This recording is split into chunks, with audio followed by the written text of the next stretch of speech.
Hey everyone, I'm Chelsea here with ZTV, a rock stars segment, and I'm here with the Trews. Why don't you introduce yourselves for me? I'm Colin. I sing and play guitar. I'm John Angus. I'm guitar player. Awesome. So I just want to start off saying, guys, that this album is No Time for Later. I loved every track. Oh yeah? So how did you choose Hold Me in Your Arms as your first single? I think we thought it had the most kind of like heaviest kind of impact on radio and stuff. We figured it was a good big monster song for the radio and kind of kicked the album into high gear. I mean, we were confident in all the songs, but it seemed between our management and the label and you know, when all the bands sort of took a vote on it, Hold Me became the one. At a certain point, you got to turn it over to the people at radio, the people that work it on the label side, because that's their job. After that, like, our job is to write them and record them. So that's it. Any previews of what the next single is going to be? I think Paranoid Freak. It's number 5 on the record. It's actually my favorite track, so I'm happy about that one. Doing a video for that? There's something in the works, but there's nothing concrete yet. But we'll, stand by. There'll be some news about that soon. Well, that's exciting. So, how has the response been so far on your tour? Amazing, except for Lloydminster last night. No, it was good. No, so far it's great. I mean, all these songs work really well live. We're a really good live band, so we're playing all of the new songs, and they're all kicking ass, which is really important for us.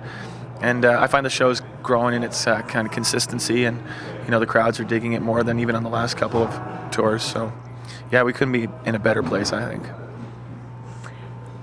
Do you notice any difference, being homegrown, being Canadian, do you notice any difference from the Canadian audiences to the States? Or the interesting thing is, I don't know if this is going to get me in trouble with Canadians, but I stopped introducing us as a Canadian band on tour in the States because I'm like, you know what?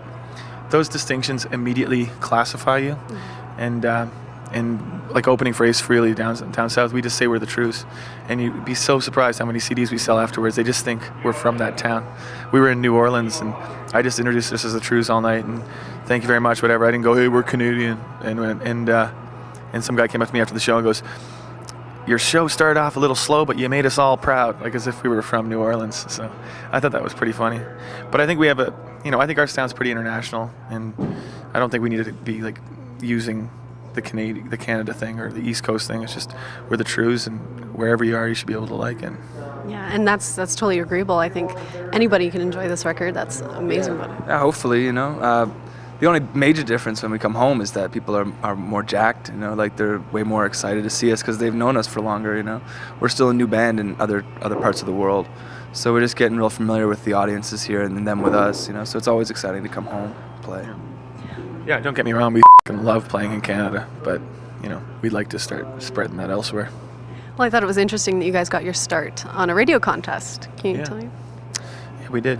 It was cool. How can you explain that to me a little bit? Hits FM in St. Catharines has a contest called Rock Search that Finger 11 actually won when they were the Rainbow Butt Monkeys. And we entered, and we didn't think we were eligible because we're from Nova Scotia, but we were living in Niagara Falls, and we entered and we won the thing, and that was sort of what made people start paying attention to us, like in the industry. It led to the contract with Sony and all that kind of stuff. So it was definitely a good break, and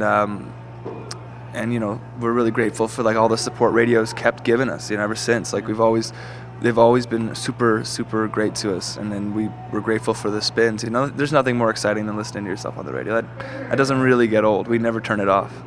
It really makes the difference for us as a live act too, to be able to show up in Red Deer and have the show sold out because the radio here plays our songs and stuff, and that is so awesome.